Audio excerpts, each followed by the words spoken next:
Welcome to the dark side et bienvenue dans cette vidéo consacrée à Gladiator. Gladiator sort en 2000 et est réalisé par Ridley Scott, celui-là même qui aura réalisé Alien le 8ème passager en 1979 ou encore Blade Runner en 1982 et encore Kingdom of Heaven en 2005. Il est épaulé dans cette vaste tâche par une équipe de scénaristes, David Franzoni, John Logan, qui est derrière d'ailleurs Le Dernier Samouraï sorti en 2003, ou encore en 2007 avec Sweeney Todd, le diabolique barbier de Hill Street, et un dernier scénariste, William Nicholson. Avec Gladiator, Ridley Scott renoue avec le genre du péplum. Le péplum est un genre cinématographique très en vogue dans les années 50 et 60. Celui-ci consiste en une fiction historique se déroulant durant l'Antiquité. Comme film notable du genre, on peut citer Cléopâtre, sorti en 1963 et qui dure 4h11.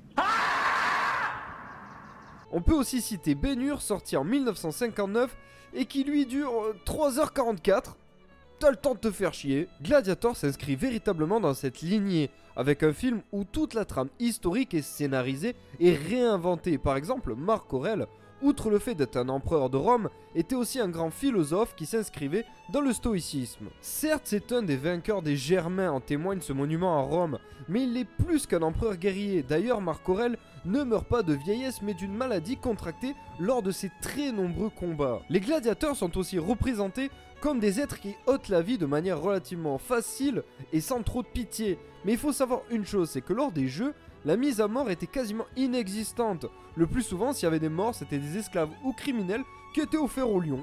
Sortez-vous les doigts du cul! Même au niveau des armements, il y a des erreurs historiques, mais le genre et le film Gladiator ne sont pas là pour être vus comme des documentaires historiques. Donc toi, oui, dans les commentaires, tu peux ranger ton petit Stéphane Bern de poche. Suite au succès critique et commercial de Gladiator, des films s'inscrivant dans le même genre sont apparus, comme Alexandre en 2004, ou encore 300 en 2007, ou encore 3 sorti en 2004. Gladiator est un film certes spectaculaire, avec des scènes d'action et des paysages magnifiques, mais c'est surtout un film qui tente de dresser le portrait d'une Rome et d'une société romaine.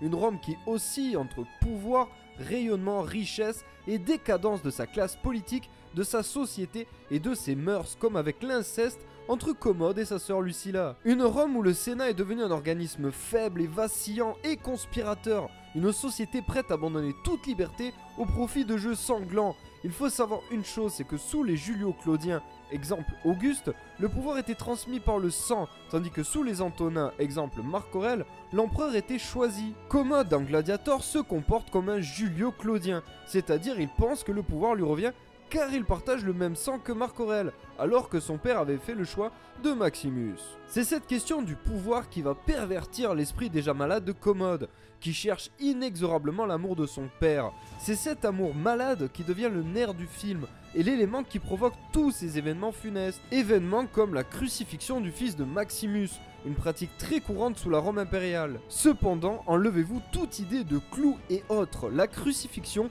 est une mise à mort lente et douloureuse. La faim et le soleil ainsi que la posture conduisent à la mort. Crassus, lors du conflit face à Spartacus, fit crucifier 6000 prisonniers sur les 195 km de la Via Appia qui conduisent Capoue à Rome. Un joli petit record quand même. Gladiator nous offre un film épique avec des batailles à couper le souffle comme en Germanie ou encore dans l'enceinte des gladiateurs. Le film nous offre aussi des instants quasi suspendus dans le temps, avec des scènes contemplatives où les personnages tentent de saisir l'insaisissable.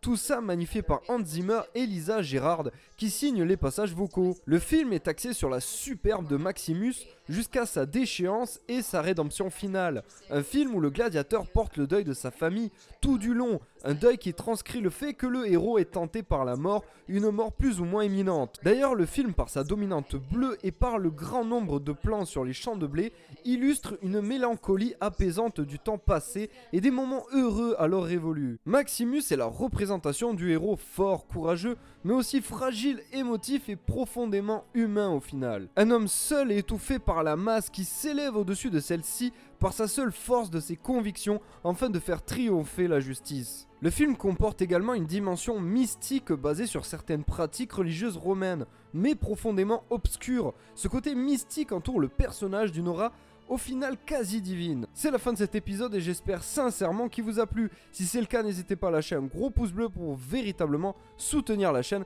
C'est très important. Dans les commentaires, dites-moi ce que vous avez pensé justement de cet épisode, de cette vidéo. Dites-moi si vous avez aimé, moins aimé, ou juste pour discuter avec moi. Enfin voilà, je réponds à tout le monde, donc ça peut être super cool. N'hésitez pas à partager cette vidéo avec vos amis si le cœur vous en dit, bien sûr. N'hésitez pas à vous abonner à la chaîne si vous avez aimé cette vidéo et les autres vidéos de la chaîne. Bref, faites-vous plaisir. En attendant, vous pouvez me retrouver sur les réseaux sociaux, que ce soit Facebook, Twitter ou encore La Force c'est bien, le côté obscur c'est mieux, pour se taper des bonnes barres de rire. Très prochainement sur la chaîne va sortir le plus gros projet qu'on ait jamais fait. Et j'ai vraiment super hâte, c'est un projet, ça fait plusieurs mois qu'il est en production. Et là, il va arriver d'ici 2 semaines. Donc ça va être juste génial. Donc je vous donne rendez-vous dans 2 semaines pour ce gros projet. Avant, vous aurez quand même une autre vidéo, vous inquiétez pas. De toute manière, moi je vous dis à très vite et que la force soit avec vous.